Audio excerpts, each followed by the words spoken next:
The Pistons are the basketball champions of the world. Detroit, it's time. It's playoff time, Detroit. Let's go to work. Shout out Detroit. I got to buff up, you know what I'm saying? Detroit, I'm all the way in. Detroit Pistons, I'm all the way in. Let's do it. All right, Valley, what's your next true or false?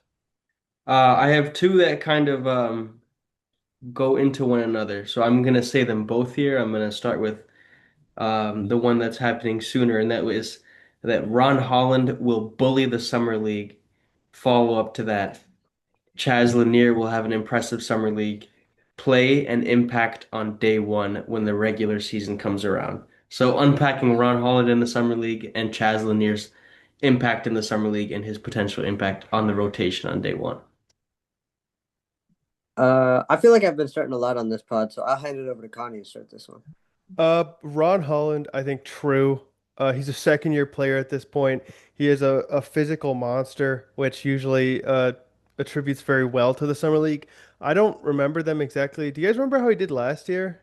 I He struggled a little bit at the start because he was just Ron, just like throwing his body when he was on drives, which is part of the reason I'm a little concerned. But if he got stronger, he's gonna like totally take care of Summer League. But yeah, he used to drive downhill. He struggled a little bit to start, but figured it out. Yeah, I think he's gained a lot of control over this past year, and I think he's going to be able to exert that, and again, just his physicality over the summer league, and I think he should play very well.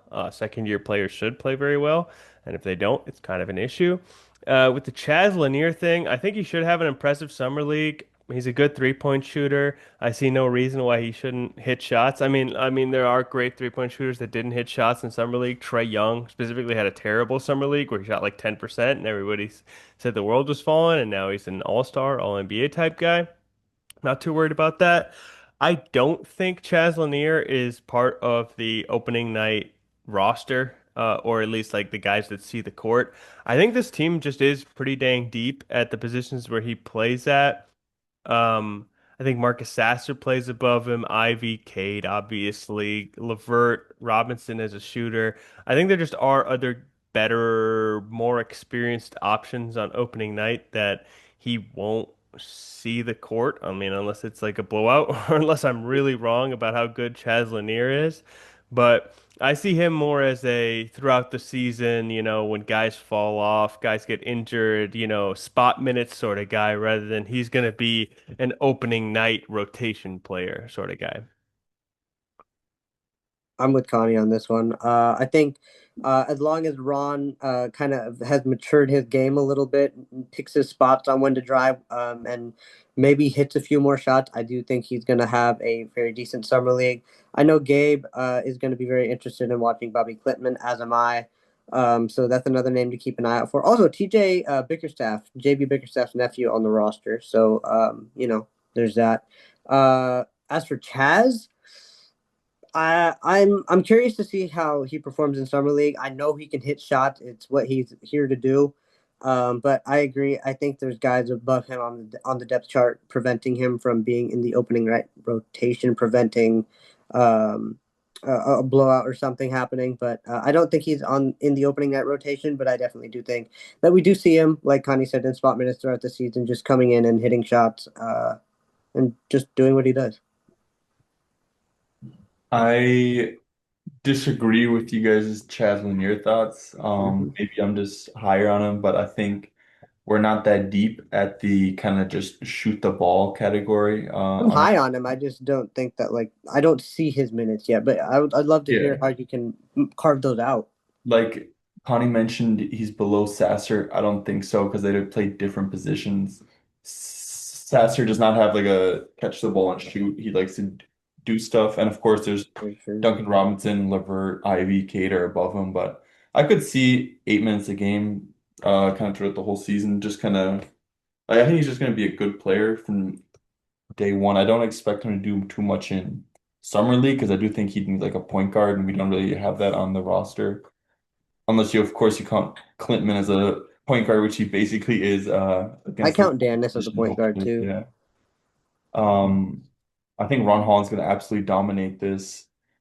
Summer League favors players who like have NBA bodies, and it's usually like bad defenders on there, and you can rack up a lot of fouls, which means he can get to the line a lot of times. And he did He's gonna in the force playoffs his way too. to the rim. Yeah. Yeah. Only thing I'll be interested in is if he takes jump shots or not. I assume he's going to be on the ball, him and Bobby doing most of the ball handling. So we'll see if he gets like off ball, kind of like 3-point looks. But that's just a thing that I'm excited to look forward to. Like you said, Connie, if I'm more concerned if Clintman does bad than Ron, because Ron played NBA minutes all last year. I think he's going to be completely fine. Clintman, if he's like a stinker in this in these next few weeks, he just might not be athletic enough for the NBA, but we'll see. I have high hopes because he is skilled. Yeah, the skill set's definitely there. Valley, your thoughts on Ron and Chaz? I do think Chaz will be in the rotation on day one if that is just a handful of minutes. And I am very high on him based on his shot chart in college, his shot tendencies, and obviously his percentages. So I do think that he naturally will carve a role for himself based on just how much he shoots three-pointers, which I do think will result to him having a very good summer league for what it matters. But I think Bobby will have a solid summer league. It'll be, like I think what we saw against Milwaukee in the final day of the season last year. And then Ron Holland, I'm anticipating, yeah, a lot of physicality on the drives, and I'm sure he'll end up at the foul line, a record amount for the summer league. I'm sure with his aggressiveness.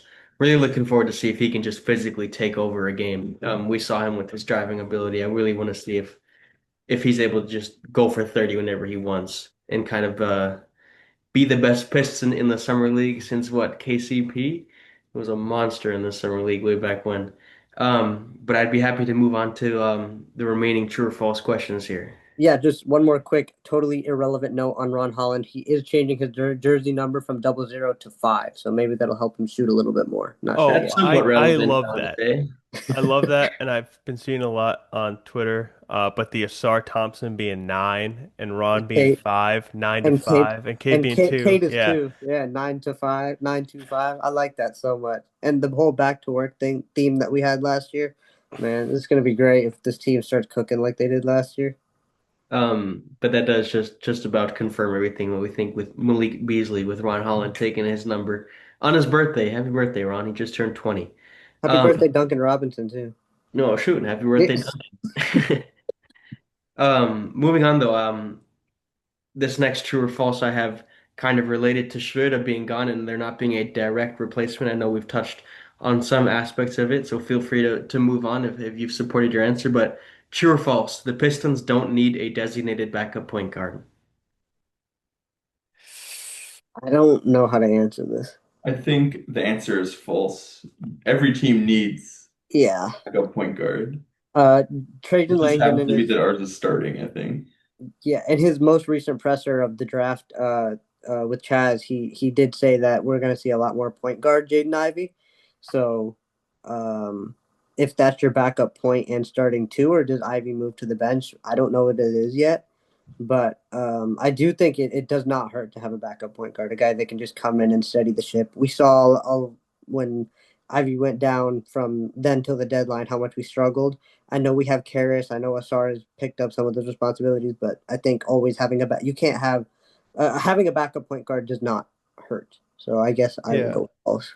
I think false as well. I mean, we have a lot of guys that we've talked about, like sort of doing ball handling by committee in the second unit, but there is truly nothing like having a guy who is a point guard who understands like flow of the game, when to get guys involved, when to take like I mean, like the prime example is truly Dennis Schroeder. It's the guy that calms down, makes the right plays, ball handles not only at a level of like committee ball handling, but ball handles as a guy's like we can give this guy the ball and he's going to be able to get the ball not only up the court but into some action is a really valuable thing to have. And I think that is something that the Pistons are going to look out for at the trade deadline again. Mhm.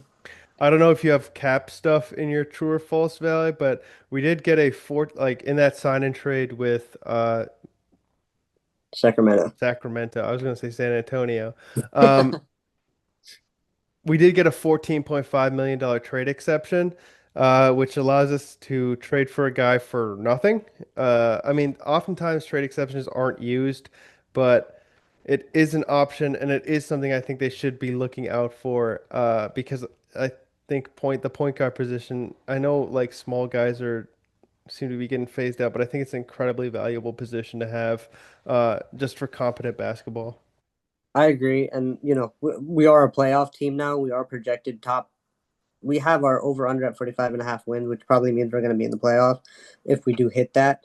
When you're in the playoffs, pressure picks up. And as of this point, we don't have that when Cade goes out, that veteran presence that you're confident, I guess, in bringing the ball up. You have Karras, you have Duncan, but you don't have that true ball handler to handle it when bringing it up the court against pressure. And it'll be Ivy's first postseason game if we do get there. Right on. I think I very much agree with what you just said. I wanted to bring that up that I think we'll, assuming this is going to be the roster and we won't add another point guard to this roster for depth, I think we will see that when it comes to moments like the playoffs or other moments where intensity is just so high. When a team is pushing to come back on us and we are getting full court pressed and just being outworked, how is having Jaden Ivey on the ball there going to be? How is having Karis LeVert, how is having a responsibility by committee gonna impact us? I think that'll be interesting to see. And I think I'm still in the boat. I say this is false. I say this is, excuse me, the Pistons don't need a designated backup point guard to me is false because I do think that, especially with the San Antonio with San Antonio, I think just having somebody there as a third string, safe set of hands would be really good to have to this team. But moving forward in the true or falses, internal development is the priority for the Pistons. I know Trajan Langdon has kind of touched this. Do you guys think that this is fully true and this will come into fruition? 2000%. All right. And then I wanted to ask two more bigger questions. The first of which is Cade Cunningham is satisfied with the current roster. True or false? Ooh, True. Yeah, I think it's a big I think true. it's And I true. think, yeah, and I think it goes hand in hand with the question you just asked before that these are the guys he's grown up with in the NBA. These are the guys he lost a million games in a row with, and also now got to the playoffs with. Um, I'm confident saying they're not just teammates, that they're also friends on and off the court, and they play hard for each other. And to have a competent GM that continues to bring in vets that fulfill needs, as in shooting, ball handling, veteran presence. He's confident with the roster that are on the court and with the roster in the GM house. And these guys are all young. I'm sure they're all in the gym all day together. Um, Asar is already a freak, and just like the stories I hear, he's bigger. He's working on his scoring, ball handling. Like that's just great news to hear. And I know if I'm happy, Cade must be happy if he's in there watching, playing with him. The internal development from these guys is the number one way we're going to win a championship, which is the end goal of this team.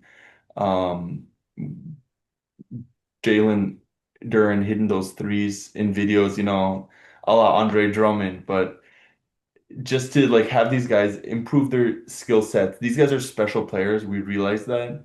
They just need, then we think they put in the work. If they fulfill this potential, I think we will win a championship because we're built so big, strong, and just like five-headed monster as we've brought them in the past. It's not gonna happen next year. But yeah, I think, yeah, who knows? Yeah, OKC was young, but yeah, I personally, I think you can't be happier with the roster. Of course, I want to add Chris Paul, which kind of goes back to our point guard question before. He's still available. I know he wants to play in the West in a warm town near family, but come on, come to Detroit, play off the bench, mentor Cade, and then we might actually win the championship next year. And Trajan has stated that Asar has been in the gym every single day this offseason, and says that he's bigger too. So that's been going around Pistons community on Twitter. So interesting to see what he looks like come opening night 2025.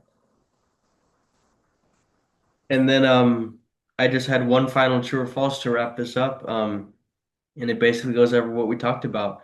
True or false, up until this point, Wednesday, July 9th, the Detroit Pistons offseason has been a success. Leave it to God. I'll say yes. I think it has. I I know we agree. all I were just want to say true expecting. real quick. Yeah, true. Yeah, go. You want to say something?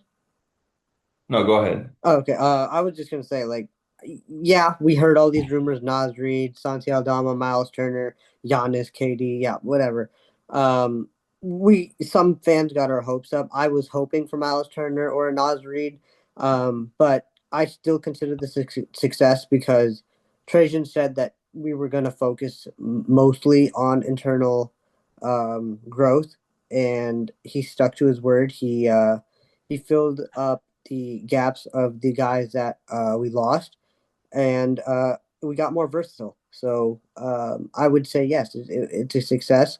I don't know if we will be better or worse, but I will. I think it's true. I think the success.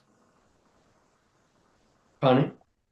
I fully think it's a success. I think we got better this offseason, purely on additions. And I think the guys are, yeah, I don't see any reason why the guys shouldn't be better. Gabe, you talked about the shooting video with Duran. I know we've been fooled by shooting videos before, those old Andre Drummond cross-up three-pointers, but I think these are a little bit different. Duran's actually working out with Shea's trainer, who is a guard trainer typically. I'm I don't know if I'm worried about that or incredibly enthused. Um, but I'm so hyped for this season, man. I don't usually tune into summer league games, but I might even tune into these summer league games. I'm so excited for next year. So Connie basically just said Jalen Duren MVP. I think that's what I heard. Honestly, it's in the cards, man. If this guy starts shooting, it's over, man. It's over. He's the prototype. He is exactly yeah, it's over. It's over. Yeah, I keep having dreams of Duran turning Really? into like a Giannis type player where he like can handle the ball. He's just so athletic, so fluid, and then I don't know if he can just like I don't know. Yeah, this guy really is the limit for him, and we might really have something special with him on the court. Which is why I would love to sign him to an extension now. Long and something like 20 to 25 million dollars a year. He's gonna be worth a lot more after next year. I think so. Do you I guess one more really quick true or false. Do you guys think that losing Simone Fontecchio will have like a similar impact as to losing Chauncey Billups back in the day, how he went on a really big, decade-long drought? Is that a joke? Didn't hit very hard. I guess one No. last question, since we have our roster basically, is it the same starting lineup as last year, with Ivy at the two? Well, we Yeah, never really I saw Star and Ivy, did I we? think yeah, I think it goes Cade, Ivy, Tobias, Asar, Duran. I don't see Yeah. why it wouldn't. I guess true or Um, false is Jaden Ivey the biggest offseason acquisition for the Pistons. true. I 100% think it's true. true. Yeah. I Like think he's going to everyone's be forgetting. insane. I'm kind of excited. Like I I don't. I feel like there's something that we're not expecting coming from Jaden Ivey. I just feel something different. yeah. Yeah. I I'm excited. I'm excited. Anything else you guys want to touch on? Summer League?